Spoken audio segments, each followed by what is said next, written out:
Assalamualaikum warahmatullahi wabarakatuh. Perkenalkan, nama saya Bidan Lindin Hindayati, salah satu mahasiswa di Politeknik Bakti Asih Purwakarta, jurusan Sarjana Terapan Kebidanan kelas A.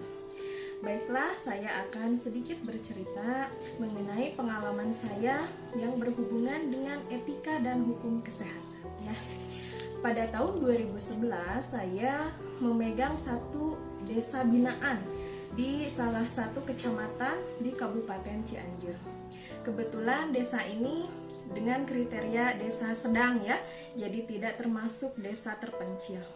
Pada tahun 2011, ketika saya ditugaskan di desa ini, belum ada tenaga kesehatan khususnya bidan yang berdomisili di desa tersebut. Kemudian hanya saya yang mungkin baru menetap di desa itu ya di tahun 2011. Otomatis saya harus mulai pendekatan dengan masyarakat, membina dari nol, semuanya itu dilakukan memang dari dasar dulu di desa tersebut ya. Suatu hari di tahun 2011, ketika itu sekitar pukul 16.00 datang salah satu keluarga pasien, waktu itu suami pasien yang sedang hamil, dan bilang kepada saya bahwa Bu Bidan, tolong lihat istri saya di rumah karena memang istrinya sedang hamil 9 bulan tapi kesurupan. Tolong Bu Bidan untuk bisa datang ke sana. Waktu itu memang di desa ini tidak ada persalinan yang sepenuhnya datang ke tempat bidan atau ke puskesmas. Jadi di sini masih bidannya yang dijemput untuk pertolongan persalinan di rumah seperti itu. Waktu itu dengan bergegas saya menyiapkan peralatan yang harus dibawa ya, bersama suami pasien saya datanglah ke rumahnya. Jaraknya tidak terlalu jauh dengan tempat saya waktu itu. Ketika datang di rumahnya, didapati si ibu terlihat udah kejang ya, udah mulutnya juga udah mengeluarkan busa. Kemudian terlihat ibu ini hamil, memang hamil udah aterem, udah 9 bulan. Karena sempat beberapa kali kontak dengan saya, jadi tahu gitu bahwa ibu ini memang sudah waktunya melahirkan. Yang terlintas pada saat itu adalah bagaimana caranya pertolongan pertama yang harus saya lakukan dengan kondisi pasien seperti ini. Saya periksa dari mulai tensi itu udah tinggi ya, 200/100, itu anak ketiga, ada udim di muka, di kaki, ibunya sudah kejang. Saya lakukan protap PEB dengan loading dose, maintenance pada saat itu. Hanya waktu itu kendala yang saya hadapi adalah tidak membawa tabung oksigen karena saya nggak tahu kan kondisi pasiennya seperti apa. Mereka bilang kesurupan, ternyata kan itu kejang, eklamsi ya. Loading dose sudah, kemudian maintenance. Di tahun 2011 belum ada call center untuk kami melakukan rujukan ke gawat daruratan ke rumah sakit. Jadi memang masih langsung datang aja gitu tanpa ada konfirmasi terlebih dahulu. Di situ di jam 16 lebih sembari saya memantau loading dose dan maintenance-nya, saya inform konsen dengan keluarga bahwa si ibu ini harus segera dilarikan ke rumah sakit untuk mendapatkan pertolongan yang lebih maksimal gitu ya, karena tidak mungkin harus di sini ditangani di sini. Keluarganya, tetangga-tetangganya bahkan waktu itu menolak. Jadi yang seperti ini tuh Bu harusnya ada ajengan gitu, ajengan aja, ini mah kesurupan.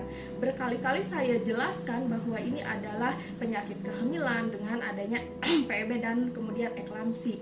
Kalau tidak segera dilakukan rujukan, otomatis akan mengancam kesehatan ibu dan janin yang ada dalam kandungan tersebut ya.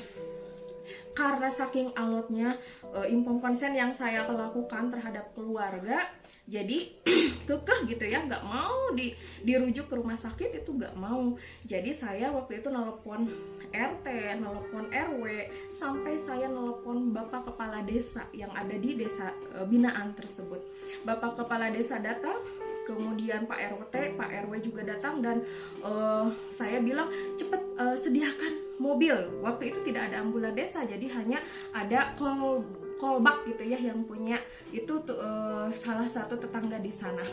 Kolbak udah siap, Pak Lurah sudah menjelaskan, Pak RT, Pak RW bahwa ini cepat harus dilakukan rujukan ke rumah sakit keluarga masih tidak mau, masih menolak ya.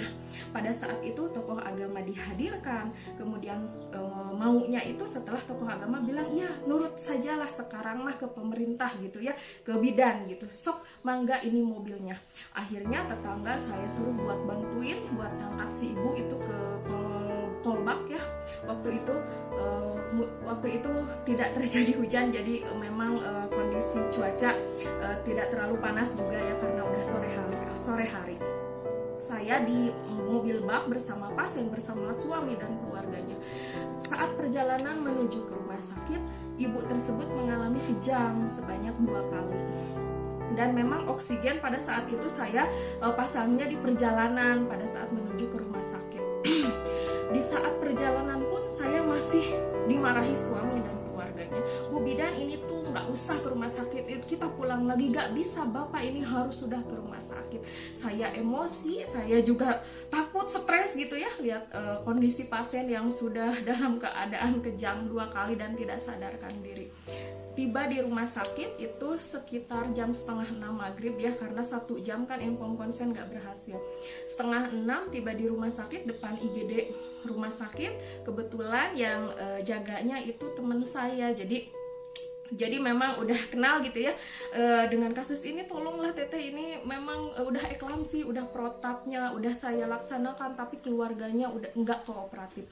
Waktu itu sampai semua yang tugas di IGD kebidanan pun menjelaskan terhadap suami pasien dan keluarganya bahwa ini harus segera ditindak, kalau enggak nanti akan mengancam nyawa ibu dan bayinya. Kemudian rada-rada terpaksa mungkin ya, jadi akhirnya pasien pun dibawa ke ruangan IGD dan sampai akhirnya pasien tersebut dilakukan operasi SC, ibu dan bayinya selamat ya. Kemudian si ibunya juga di MOW waktu itu.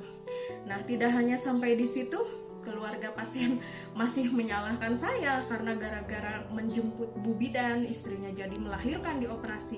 Betapa memang dilema tersebut pasti selalu ada ya apabila kita memang pertama atau baru ada di desa binaan atau di lapangan gitu ya. Memang kendalanya kita belum dikenal, kita juga belum ada pendekatan dengan masyarakat. Ya mudah-mudahan dengan kasus yang saya alami ini tidak terjadi terhadap rekan-rekan sejawat lain yang ada di desa atau yang membina salah satu desa gitu ya. Jadi ini juga pelajaran bagi saya, evaluasi pelayanan saya terhadap masyarakat gitu. Tapi alhamdulillah walaupun kronologis kejadiannya sangat luar biasa, saya banyak hikmah, saya bisa belajar lagi lebih baik lagi untuk pendekatan ke masyarakat. Terima kasih. Assalamualaikum warahmatullahi wabarakatuh.